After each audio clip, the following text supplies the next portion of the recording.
Hey there, what's up? In this video, I'll give you a quick guide on how you can add users in Pipedrive.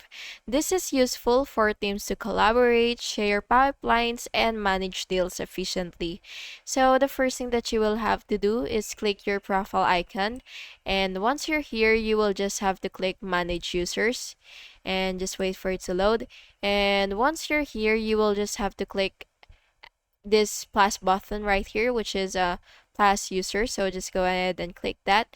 And what you will have to do is just enter the user's email address, and then you will just have to click preview, and then you will basically just have to assign a role and set permissions by defining access level. So it can be they can be admin, standard user, or custom, and then you will just have to adjust the permissions accordingly. So yeah, once that's all set, basically what you will have to do is click send invite, and the user will receive an email to join your Pipedrive account.